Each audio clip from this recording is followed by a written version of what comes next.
और कहती है छोड़ो सब, पहले पानी तो पी लेने दो।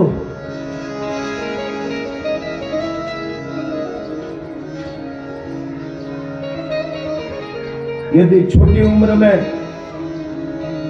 किसी के कम नसीब हो और माँ का मृत्यु हो जाए तो वो बेटी माँ होने का फर्ज भी तभी से अदा करती है।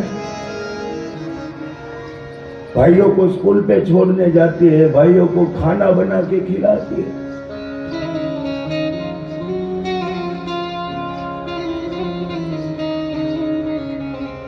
बेटी की यह गाथा को कोई शब्दों से कह नहीं सकता।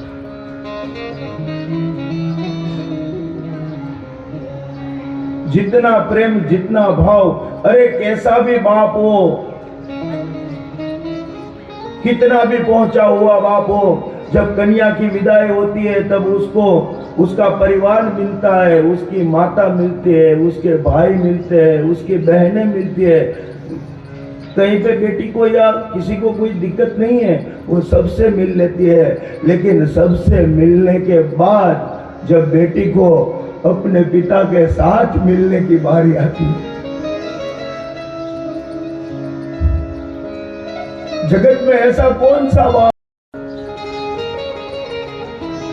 अरे कितना भी बड़ा पहुंचा हुआ इंसान हो, किसी के भी मुंह पे बोलने वाला हो, यदि 100 लोग भी आ जाए तो वो अकेला वहां पे खड़ा रहे, अरे आसमान टूटे तो उसको भी पकड़ने वाला हो।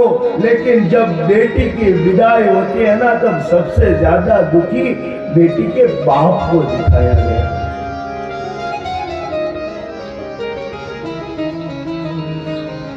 अब देखना, ये अनुभव करने की बात है।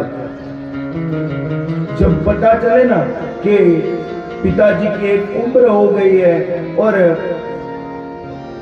अभी वह बीमारी के अंदर पहुंच गए, तब आप 2 जगह पे फोन करना, एक बेटों को फोन करना और एक बेटियों को फोन करना। बेटे कितने भी नजदीक में काम पे गए हो, लेकिन उनके आने में देरी लगती है, लेकिन बेटी कितनी भी दूर हो, लेकिन सबसे पहले दौड़ के बेटी आती है।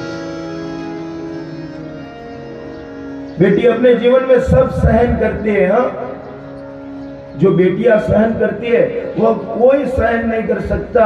अरे एक बात तो देखो, जब शादी होती है तो दूसरे दिन से ही बेटियों में कितना फर्क आ जाता है।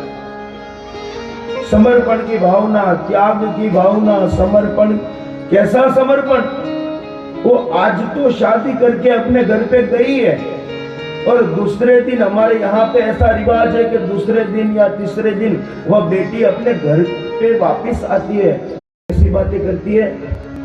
अभी एक ही दिन हुआ है उसको ससुराल में जाए हुए, फिर भी वो आके ऐसा बोलते हैं, मम्मी आपके यहाँ पे जो टीवी है ना वो तो इतना छोटा है, मेरे घर में तो इतना बड़ा टीवी है।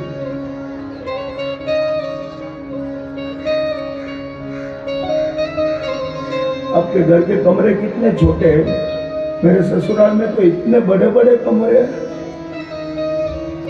वो दूसरे दिन अपने घर को पराया और पराये घर को अपना कर लेती है।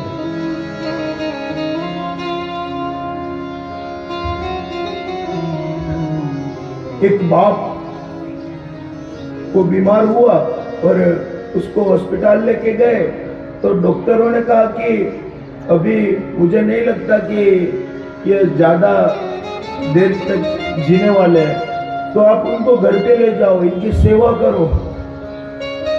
और उनको लेके घर पे आए। वो बाप पथारी में सोया हुआ था और किसी ने कहा कि कोई बात नहीं, बहन को पत्र तो लिखते हैं कि पिताजी को यूं हुआ है।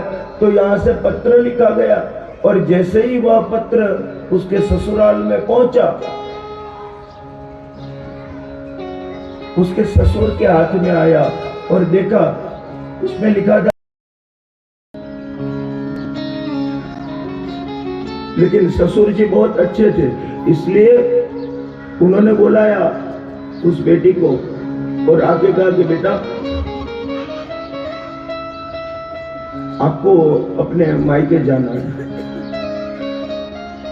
उसने कहा क्यों ससुर जी क्या हुआ? नहीं कोई नहीं, आप अपने मायके हो आओ, जरा घर वालों से मिलाओ। और उसमें ऐसा है ना कि थोड़ा पत्र आया था और कुछ ज्यादा नहीं, लेकिन तुम्हारे पिताजी की तबीयत थोड़ी खराब है। लेकिन जैसे पिताजी की तबीयत खराब है, इतना सुनती है तो बेटी सहन नहीं कर पाती है। तो आपको जाना है अपने घर पे और तैयार होके आप बेटा अभी निकलो ना। तो जैसे ही आज्ञा मिलती है आने की, बेटी अपना जो पक्ष हो उसके अंदर जाती है। लेकिन हमने अक्सर देखा है कि औरतों को तैयार होने में कितना टाइम लगता है, लेकिन आज जब वो अपने घर को आने के लिए तैयार हो तो सूटकेस ले तो उसके अंदर कुछ ना हो, बस एक जोड़ी कपड़ा लेके वो जल्दी से निकल जाते हैं, क्योंकि उसको अपने बाप से मिलना है।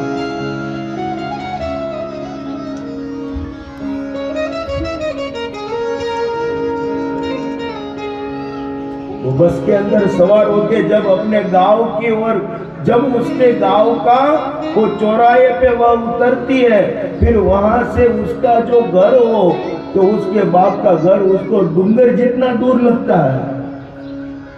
और फिर वो चले नहीं, वो दौड़े।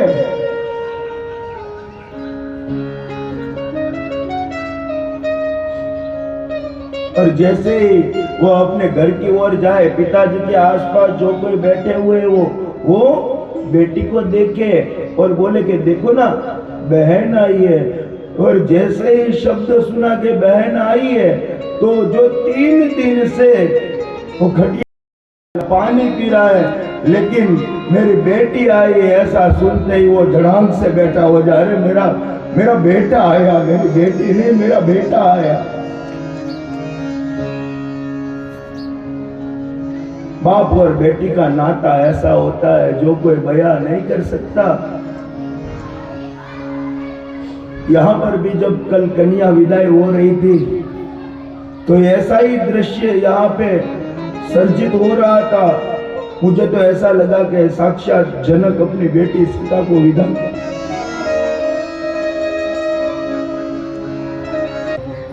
पुत्र एक पुल को तारता है, अच्छा वो तो, लेकिन रामचरितमानस में मेरे जनक ने कहा कि पुत्री तारे हो पुल दो ही। हमारे भारत देश की बेटी 2 पुल को तार देती है।